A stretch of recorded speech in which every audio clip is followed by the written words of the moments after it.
In this week's episode of Working with Work, it's all about time blocking.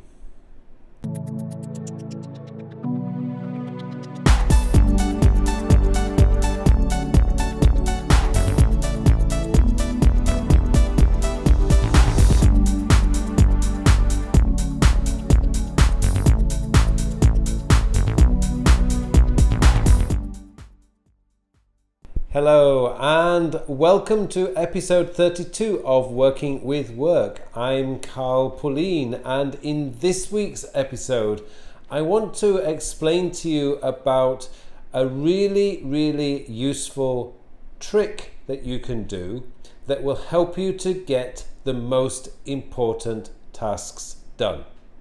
Now, the problem we all have is distractions. We live in a very distracting world.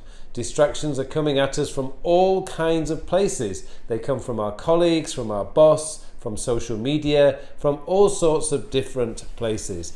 And if we reacted to every single distraction that came our way, we would never get anything finished. We might get a lot of stuff started, but we would actually never get anything finished. And I think what we need to do is to take a little bit more control of our time. Now, I find that a lot of people say, I can't do that. I've got to react to all these distractions. I must reply to email when it happens. I must respond to all the messages I get from my colleagues and clients and so on and so forth. But is this really true? Because 15 years ago, I came to South Korea. South Korea culture is very much based on Confucianism. So what that really essentially means is that it's a very patriarchal society in terms of the family, but in the workplace it is also a very hierarchical society.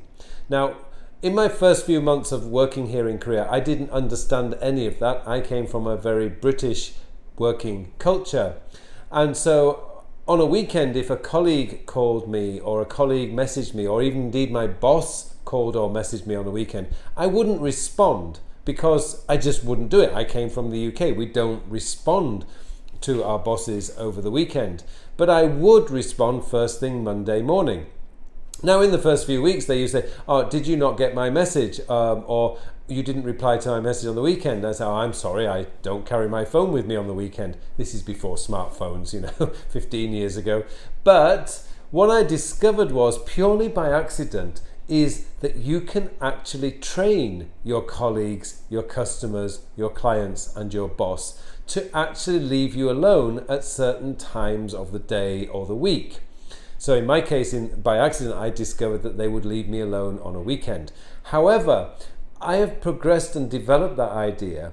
And although I am very receptive to all my students, I'm receptive to all the people I work with, one of the things is when I go into what I call my focused work time, I do not respond. Now, my focused work time, to be perfectly honest, is not like a whole day or a whole weekend.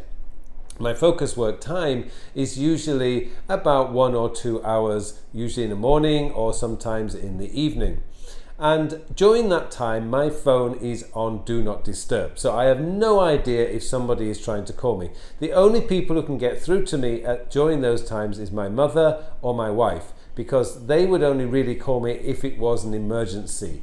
Other people, I'm sorry, they're not going to get through to me. But it is actually only for 1 or 2 hours. It is never more than that. I can't focus on really what Cal Newport would call deep work for much more than, say, 90 minutes. I do tend to review what I've written after 90 minutes, so I add on another 30 minutes. But the important thing for me is that 2 hours of real focus work. I can write, I can plan out these episodes of videos that I do, and I get the opportunity to really get a lot of work done. This is why I can produce 3 videos a week, I can write a blog post, I can write a book, and I can do my online courses. I can only do that is because I am very strict with my focus time. But as I say, my focus time is not 8 hours a day. my focus time at the very, very most is going to be 4 hours, and that would be 2 hours in the morning and 2 hours in the afternoon.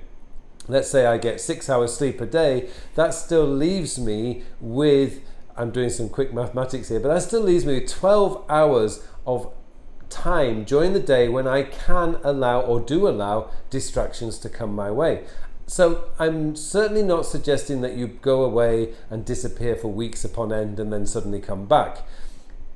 That is not what I'm suggesting, but what you can do, and I know this is possible because I've tried it in a very, very hierarchical society, you can block off an hour or even 2 hours if your company is a bit more relaxed of time each day where you focus in on the really important stuff and you shut off the distractions that are coming your way. And that includes instant messaging, email, colleagues coming past you throughout the day. I mean, put on your headphones and put a little note up saying do not disturb, whatever you have to do. But that time, that undistracted time, is where you get your really important work done. And in today's society, that is increasingly becoming a very, very important skill. So many people I've met are brilliant at starting things, but are terrible at finishing things, simply because they allow themselves to be distracted by the loudest, the latest, the shiniest new thing. Don't do that. Focus in on time each day, just whatever time it is. It could be very early in the morning if you're an early bird, like between 7 and 8 a.m. in the morning. If, like me, you're not particularly an early bird, I actually find that my most productive time is between around about 9 a.m. and 11:30. For some reason, my brain is at its best ability to be able to focus in on my writing or planning out videos or whatever it is that I'm trying to do. But that time, I actually usually allow 9 a.m. to 11 a.m. is my time when I am not responsive. I don't reply to my email in that 2-hour window. I don't reply to text messages. And you know what? I've been doing this for like 10 years now. And never, ever in that 10 years have I ever had anyone complain I didn't respond to them. 2 hours is not actually a long time. 2 hours to respond to a message is reasonable. And so you shouldn't get yourself stressed about it. Now, if you're one of those people who needs all this distraction because it helps you to feel important, then I'm sorry, that is just not the way to feel important. Creating work that really has value to other people, that is what will make you important. Not answering all your messages thinking, oh, I'm so popular because I'm getting all these messages. That is not a sign that you are popular. It just means you are responsive. And I don't think that's actually a very good personality trait to have. You need to be focusing in on your work and getting the important work done to a high standard and as quickly and efficiently as you possibly can. And to do that, you need to block out time each day for undistracted work.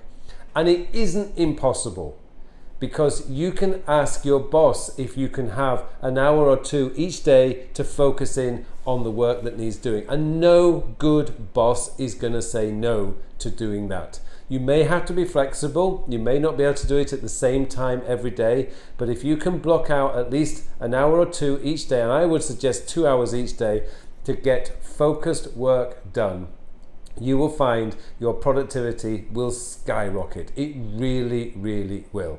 Okay, that's all I wanted to talk about today. If you like this video, please click on the like button below, and if you haven't subscribed to my channel, please subscribe.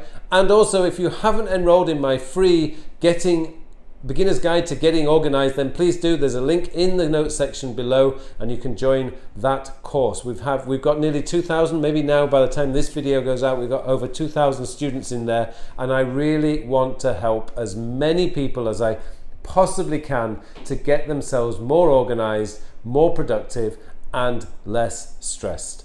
Okay, once again, thanks very much for watching this video. I wish you all a very, very productive week.